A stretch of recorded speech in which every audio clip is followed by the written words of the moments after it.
Hello students, please subscribe the channel, drop a like, share and comment. This is dictation number 17 and 18 of the model speed dictation, volume number 1 on the speed of 100 words per minute. Start. Sir, there has been long and overdue uncertainty regarding the government's policy about sugar industry. This situation is neither good for the industry itself, nor for the farmer, nor for the consumer, and nor for a large number of workers who are working in the sugar factories. I suppose it is not necessary for the government to take over only sick mills or sick factories. This has not been a very wise policy and not a good policy in the past. Why should not the government take over those mills or factories when they are running in profit? Otherwise, this uncertainty will make the factory owners to run them to destruction, and what eventually we will inherit will be junk only. Sir, the shortfall in sugar output this year is likely to be of the order of 3 to 4 lakh tons. No doubt there may be certain other reason, but this is one of the reasons that there is uncertainty and the sugar barons are not taking interest in more production of sugar. Sir, I would like to mention specially that UP is the main potato production area. Unfortunately, this has been neglected for a very long time, and only one district of UP, more than 5 lakh farmers are engaged in producing potatoes. They need about 100 wagons for loading potatoes in the season. Besides, there is an immediate need for setting up a potato starch factory in UP because there is a lot of demand by the textile industry for potato starch. A number of suggestions have been received by the ministry, but we are not told as to what is the decision of the ministry about it.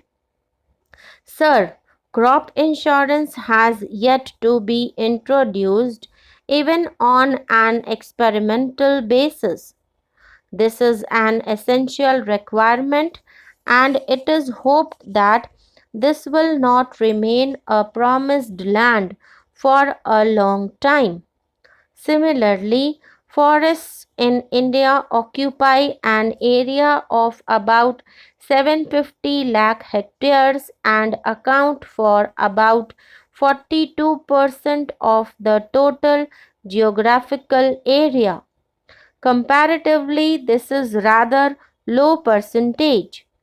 We should explore ways and means to increase our forest wealth because bagasse could be used for paper manufacturing and forests could be saved to a certain extent.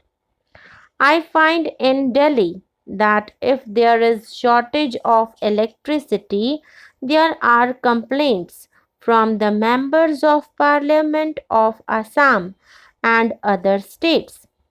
If there is shortage of any other thing, there is a complaint, but when we ask for more water for drinking purposes, it is denied to us. I would like to mention that we have the Agra Canal in the Delhi Union Territory, but not even an inch of Delhi territory is irrigated by this canal. We have hardly about 100 tube wells in Delhi. That means about half a tube well irrigates one Delhi village. Hundreds of acres of land in Delhi have been taken over by the DDA and other agencies from the farmers.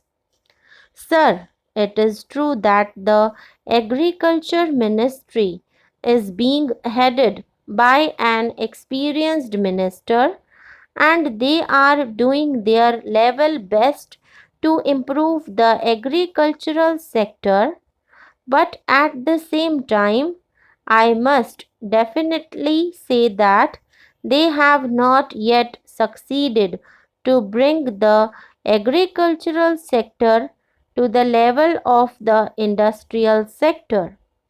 Even today, the industrial sector stands in a better position, and the agricultural sector does not get the same place.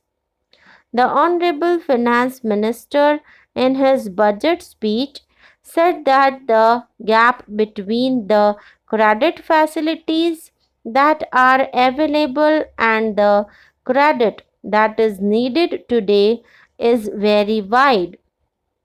He said that it is not possible to give that much of financial aid to the farmers because the need and the availability is so wide that it cannot be narrowed down.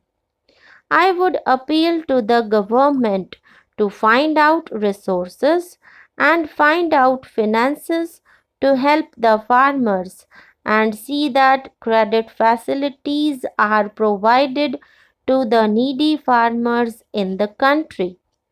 That is most important. There is no question of saying here and there that we have started rural banks. We have provided these facilities. The interest rate has been reduced in the nationalized banks. Sir, if you see the statistics about the percentage of farmers who get these credit facilities, you would not find that not even 1% of the farmers are able to get the credit facilities. Even the 1% of the farmers who get these facilities belong to the higher level, those who are having 10 acres of land, or planters like rubber planters, coffee planters. They are able to get money. But what I am referring to is the real farmer of the land who goes to his early morning with the two bullocks. He does not have any mechanism. He gets up early morning and straightway goes to the farm with his two bullocks. Even these bullocks sometimes are hired bullocks. There are thousands of farmers in the country today who do not own bullocks. Even they have to hire bullocks from their neighbors. And I know of many people whose business is to lend bullocks and they charge rupees 10 per day for the bullocks. You have to see that no farmer in the country could say that he does not have bullocks of his own. That is a shame to the country. I do not say you give them all mechanism, but at the same time, this is the primary necessity of a farmer that should be provided. Sir, I was pleading even previously that there should be an insurance scheme for the farmers as they tried in Japan. He should be saved from the risk of floods and pests. When the crop is destroyed by pest, The farmer should be compensated. In regard to cattle wealth, what is the position today? Is it not in a poor shape? What is the policy? You have to improve the cattle wealth of India.